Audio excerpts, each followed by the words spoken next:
नमस्कार। प्रस्तुत है आज का चिंतन। महान बनने, विकसित होने, प्रगति करने की आकांक्षा सभी की रहती है। उसके लिए व्यक्ति विविध विविध प्रयत्न भी करता रहता है। शारीरिक आवश्यकताओं की पूर्ति के अतिरिक्त उसकी प्रायः सभी क्रियाएं महानता की ओर बढ़ने के उद्देश्य से ही होती हैं। इतने पर भी महानता प्राप्ति की इच्छा होते हुए भी बहुत कम लोग उधर साहसिक कदम बढ़ाते हैं और अपने लक्ष्य तक जा पहुंचने में सफल होते हैं। अधिकांश व्यक्ति तो महानता के पथ से अनजान बने रहते हैं और बहुत से तो जानते हुए भी उस ज्ञान को आचरण में लाने का साहसिक प्रयास ही नहीं करते।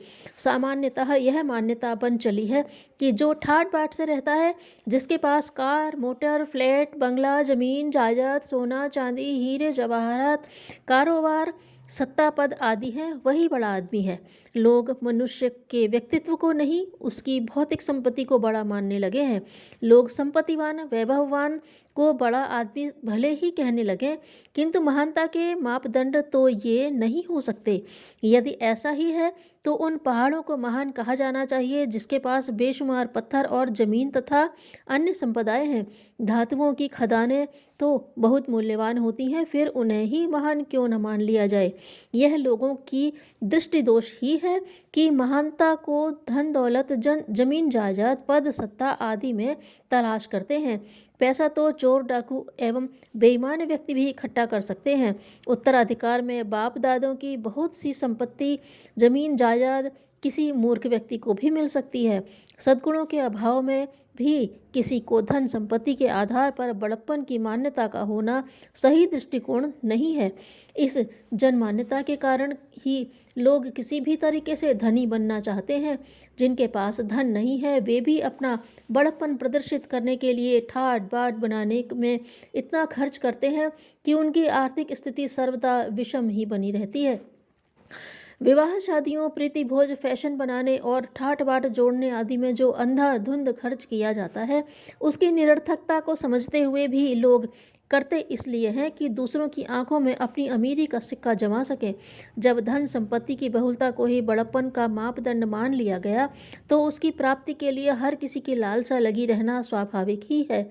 इस लालसा के कारण खर्च बढ़ता है, फिर उसकी पूर्ति की चिंता होती है। उपार्जन के साधन जितने बढ़ाए जाते हैं, खर्च का अनुपात उससे अधिक बढ़ता जाता है। सुरसा के मुंह की तरह उसकी पूर्ति होती ही नहीं।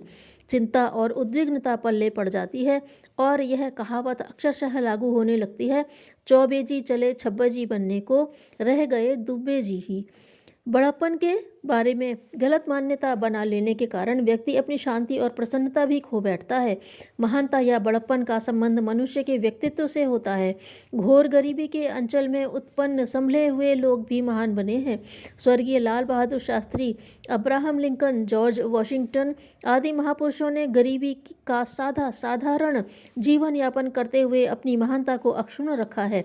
संत महात्मा तो स्वेच्छापूर्वक गरीबी का जीवन वरण करके अपना निर्वाह करते हैं, तो क्या उन्हें तुच्छ माना जाएगा?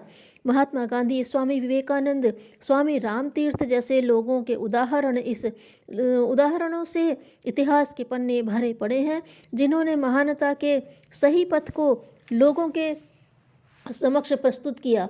यदि महानता का संबंध धन दौलत, ठाट बाट आदि से रहा होता तो ये महापुरुष स्वेच्छा से प्रसन्नतापूर्वक अभावों और गरीबी का जीवन क्यों अपनाते? महानता का संबंध उदार एवं दूरदर्शितापूर्ण जीवन क्रम से है। जिसका जीवन उदारतापूर्ण कृत्यों से भरा है वही महान कहलाने का अधिकारी है। जिसकी भावना, आकांक्षा एवं विचारधारा उत्कृष्ट होगी, उसकी क्रियाएं और व्यवहार भी श्रेष्ठ पुरुषों जैसे होंगे। महान व्यक्तियों की विचारणा ऊंचे स्तर की एवं कर्तृत्व आदर्श अनुकरणीय होता है, जिससे मानवता कलंकित होती हो, व्यक्तित्व का मूल्य गिरता हो। ऐसे काम करने के लिए कितना ही कष्ट आने पर या दूसरों के द्वारा कितना ही परेशान किए जाने पर भी तैयार नहीं होना चाहिए। अनुकूल परिस्थितियों एवं सुविधाओं की स्थिति में तो हर कोई आदर्श की बातें कर सकता है, पर प्रतिकूलता की घड़ियां आने पर ही व्यक्ति की महानता की परख होती है। जिनके हृदय छोटे, संकीर्ण, उदारता से रहित हैं, वे व्यक्ति एक प्रकार के बच्चे हैं।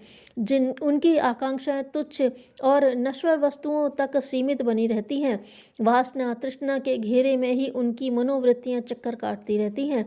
महानता के रास्ते पर चलने वाले मनुष्यों की मनोवृत्तियाँ ऊंची होती हैं। वासना तृष्णा के घेरे से बाहर लोकहित लोक कल्याण के लिए उनकी चिंतन धाराएं चलती हैं। उनके सोचने विचारने का ढंग उच्च आदर्शों पर अवलंबित होता है। वे बड़ी समझ बूझ के साथ किसी पथ पर कदम रखते हैं। कार्य करने से पूर्व 100 बार सोचते हैं कि एक श्रेष्ठ व्यक्ति के लिए यह उचित है अथवा नहीं। महान लोगों का हृदय सागर की तरह गंभीर और मस्तिष्क आकाश की भांति विशाल होता है। वे तुच्छ एवं ओछे लोगों की छोटी छोटी हरकतों से उद्विग्न नहीं होते। गलतियों को सुधारने का प्रयास तो करते हैं, पर अपनी मानसिक शांति भंग नहीं होने देते। महान व्यक्तित्व संपन्न मनुष्य घटनाओं एवं व्यक्तिक्रमों से उद्विग्न नहीं होते। शोक संताप की घड़ियों में भी अडिग चट्टान की तरह अविचल भाव से धैर्यपूर्वक अपने स्थान पर अड़े रहते हैं। महानता के पथ के पथिक महान व्यक्ति अपने को सदैव सज्जनता की कसौटी पर कसते रहते हैं। जहाँ कहीं जरा सी कमी महसूस हुई अथवा खोट दिखाई दी, वहाँ तुरंत संभलने एवं सुधरने को उद्यत हो जाते हैं। सामान्य एवं क्षुद्र व्यक्ति अपनी प्रत्येक बात को सही सिद्ध करने का प्रयास करते हैं।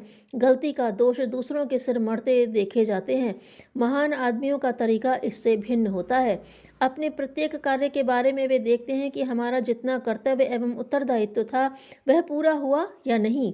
अपनी त्रुटियों को स्वयं खोजते, दूसरों से पूछते और ठीक करने की कोशिश करते रहते हैं। महापुरुष आज की ही नहीं, कल की भी सोचते हैं। उनकी दृष्टि दूरदर्शी एवं विवेकशील होती है। अपना कल्याण किस बात में है, जीवन की सार्थकता किस नीति को अपनाने में है। आज का जो अमूल्य अवसर उपलब्ध है उसका श्रेष्ठतम उपयोग कैसे किया जाए, यही उनकी विचार शैली रहती है। और इन्हीं प्रेरणाओं के प्रकाश में अपनी जीवन नीति निर्धारित करते एवं कार्य पद्धति बनाते हैं। दूसरों की सहायता करने की ही उनकी आकांक्षा रहती है। उनका जीवन क्रम सादा जीवन उच्च विचार की आधारशिला पर आधारित होता है। वाणी में मिठास, व्यवहार में विनम्रता घुली रहती है। शिष्टाचार, शालीनता, सज्जनता उनके कार्य से टपकते हैं। उनकी यह आंतरिक महानता ही उन्हें दूसरों की आंखों में महान सिद्ध करती है। अपनी इस प्रामाणिकता के आधार पर बड़प्पन की प्रतीक समझे जाने वाली परिस्थितियों को भी प्राप्त कर लेते हैं। महानता भीतर रहती है, बाहर नहीं।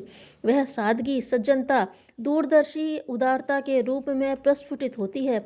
बाहरी धन दौलत, अमीरी, ठाट बाट से नहीं, उसे तो अंतःकरण की उदारता, उदात्त चिंतन और आदर्श कर्तृत्व के द्वारा ही प्राप्त किया जा सकता है।